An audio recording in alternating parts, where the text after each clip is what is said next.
Hey everyone, welcome to my channel. हम कर रहे हैं क्लास 7th की इंटीजर्स, क्योंकि ये फर्स्ट चैप्टर है एनसीईआरटी की बुक का। तो सबसे पहले इंटीजर्स में हम प्रॉपर्टीज़ पढ़ेंगे, बेसिकली आइडेंटिटीज़ पढ़ेंगे। तो पहले मैं आपको बता दूं नेचुरल नंबर्स कौन कौन से होते हैं। नेचुरल नंबर्स होते हैं 1 2 3 4, 1 से स्टार्ट होते हैं नेचुरल नंबर्स। अगर मैं होल नंबर्स की बात करूं तो whole numbers zero is a whole number but not a natural number. तो 0 1 2 3 जितने भी नंबर्स हैं वो सारे होल नंबर हैं। अब एक क्वेश्चन अराइज होता है, तो क्या सारे नंबर होल नंबर हैं, क्या सारे नंबर नेचुरल नंबर हैं?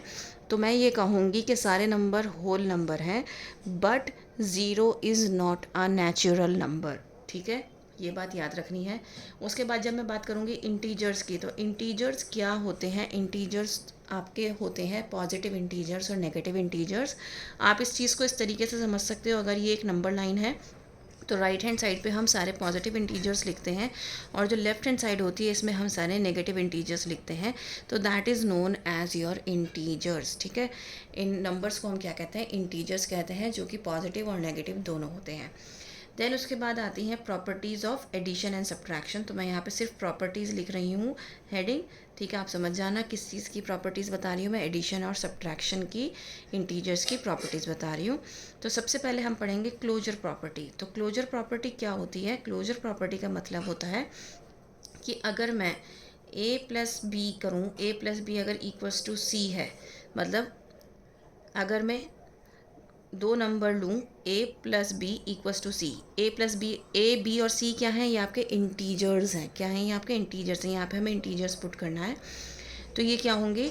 ये आपकी क्लोज्ड प्रॉपर्टी होगी। कैसे? अगर मैं कहूँ 4 प्लस 2, तो ये क्या है? 6। तो ये क्या है? क्लोज हो गया, मतलब 4 प्लस 2 इक्वल 6। हमारा आंसर आ गया, that is your closed property. ठीक है, अगर मैं कहूँ a minus B equals to C, that means 4 minus 2 equals to 2, that is closed property. अभी अगर मैं आपके सामने एक क्लोजर प्रॉपर्टी हो गई है, उसके बाद आती है आपकी कॉम्यूटेटिव प्रॉपर्टी। कॉम्यूटेटिव प्रॉपर्टी हमने 6th ग्रेड में भी पढ़ी है। ठीक है, और हम ये आज भी पढ़ रहे हैं कॉम्यूटेटिव प्रॉपर्टी। कॉम्यूटेटिव प्रॉपर्टी क्या होती है कि अगर a प्लस बी इक्वल्स है b प्लस ए के, मतलब अगर a और b क्या है यहाँ पे? इंटीजर्स। अगर मैंने कहा कि 2 प्लस 3 मैं यहाँ लिख रही हूँ, उसके बाद मैंने यहाँ पे क्या किया?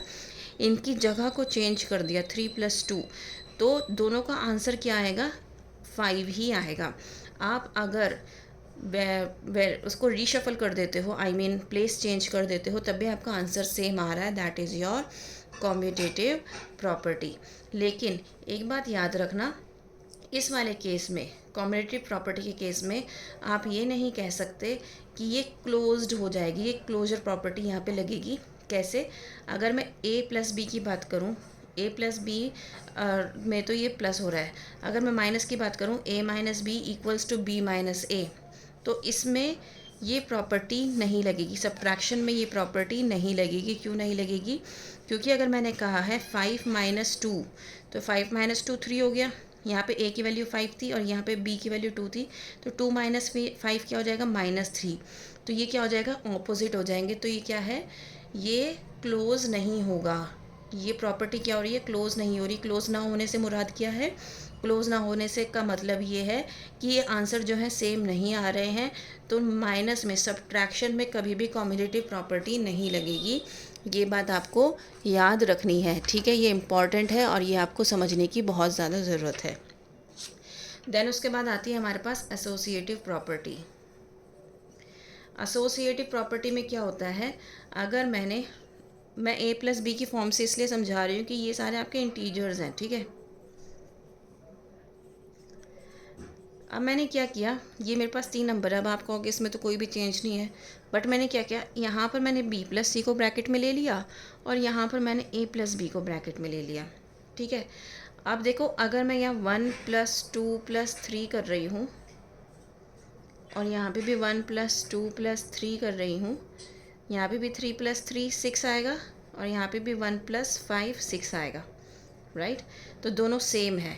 लेकिन अगर यही चीज़ मैं क्या करूँ, ये चीज़ मेरी क्या हो गई? ये क्लोज हो गई, मतलब सेम आ गई। ठीक है, क्लोज प्रॉपर्टी कौन सी है? जो सेम आ जाती है। लेकिन अगर मैं नेगेटिव में करूँगी तो ये क्लोजर प्रॉपर्टी नहीं कहलाई जाएगी। जैसे कि अगर मैं कहूँ a माइनस बी माइनस सी और a माइनस बी माइनस सी, यहाँ पर मैं b माइनस सी को कर दूँ, यहाँ पर a माइनस बी को कर दूँ। अगर मैं आपको एक एग्ज़ाम्पल दूँ, जैसे यहाँ पे 1 माइनस 2 माइनस 3, 1 माइनस 2 माइनस 3, तो अगर आप यहाँ पे देखो 1 माइनस 2 माइनस 3 क्या हो जाएगा, -1, माइनस माइनस प्लस तो ये आ जाएगा 2। अब 1 माइनस 2 -1 -3, ये आ गया -4। दोनों बिल्कुल अलग है, तो इसका मतलब ये क्या है, नॉट क्लोज। ये क्लोजर प्रॉपर्टी नहीं है, ये क्लोज ही नहीं हुआ है। लेकिन अगर मैं इसको डिवाइड करूँ, a divide b divide c equals to a divide b divide c, ठीक है, सेम उसमें, तो भी ये क्लोज नहीं होगा, ये बात याद रखना। फिर किस केस में क्लोज हो रहा है, पहले केस में क्लोज हो रहा है जिसमें हम एडिशन कर रहे हैं। एसोसिएटिव प्रॉपर्टी में अगर हम एडिशन कर रहे हैं तो एक क्लोज प्रॉपर्टी शो कर रहा है। उसके बाद अगर हम मल्टीप्लिकेशन करेंगे, मल्टीप्लिकेशन करने पे भी आपका आंसर सही आएगा, सेम आएगा, तो ये भी क्या होगी, क्लोज प्रॉपर्टी होगी। लेकिन डिवीज़न में और सब्ट्रैक्शन में ये क्लोज प्रॉपर्टी नहीं होगी, ठीक है। नेक्स्ट है आपकी एडिटिव आइडेंटिटी। एडिटिव जो प्रॉपर्टी होती है उसमें क्या करते हैं, अगर मैं a प्लस 0 करूँ या 0 प्लस a करूँ, अल्टीमेटली मेरा आंसर a ही आना है। अगर मैं 1 प्लस 0 करूँ या 0 प्लस 1 करूँ, अल्टीमेटली आंसर मेरा 1 ही आना है। So that is the closed property, ठीक है। अब अगर मैं a की मल्टीप्लाई नेगेटिव b से करूँ या नेगेटिव a की मल्टीप्लाई b से करूँ, तो क्या मेरा आंसर सेम आएगा, लेट्स सी। यहाँ पर मेरा 2 है, ये मेरा 3 है b, और यहाँ पर मेरा a 2 है -2, और ये मेरा b 3 है, ठीक है। तो मैंने क्या किया, 2 3 जा 6, तो -6, 2 3 जा 6 -6। अब ये मेरा सेम क्यों आया, क्योंकि यहाँ पे मैंने b के सामने नेगेटिव साइन दिया था और यहाँ पे a के सामने नेगेटिव साइन दिया था। तो दैट मीन्स ये क्लोज्ड प्रॉपर्टी है जिसमें हमारे आंसर जो हैं वो इक्वल आ रहे हैं, इक्वल से पहले भी और इक्वल के बाद भी, ठीक है। Then we have multiplicative property. Multiplicative property में क्या होता है, मल्टीप्लिकेटिव प्रॉपर्टी में अगर मैं a मल्टीप्लाई 1 करूँ या 1 मल्टीप्लाई a करूँ, आंसर मेरा a ही आएगा। अगर मैंने कहा 2 टाइम्स 1 इक्वल्स 1 टाइम्स 2, तो मेरा आंसर 2 ही आने वाला है, ठीक है।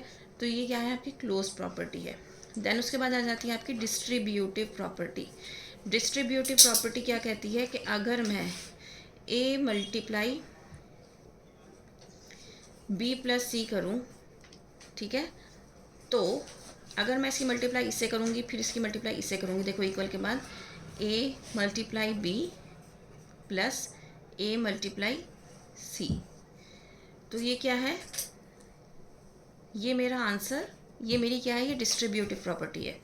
अब अगर मैं b माइनस सी कर दूंगी तो यहाँ पे बीच में क्या आ जाएगा, नेगेटिव का साइन आ जाएगा। देखो इसको समझने की ज़रूरत है। मैंने क्या किया, पहले a की मल्टीप्लाई b से करी और बीच में माइनस का साइन लगाऊंगी क्योंकि यहाँ माइनस है, फिर a की मल्टीप्लाई मैं c से करूँगी। ये क्या है, आपकी डिस्ट्रीब्यूटिव प्रॉपर्टी है। उम्मीद करती हूँ कि जितनी भी प्रॉपर्टीज़ मैंने समझाई है समझ में आई होगी, क्योंकि ये इंटीजर्स में बहुत ज़्यादा इंपॉर्टेंट है और ये आप 6 में भी आपने पढ़ी थी, लेकिन हम इन प्रॉपर्टीज़ को भूल जाते हैं। तो बहुत ईजी वे में आपको समझाया है। Please like share and subscribe, और अगर कोई क्वेश्चन हो तो आप कमेंट करके पूछ सकते हैं। That's all, thank you.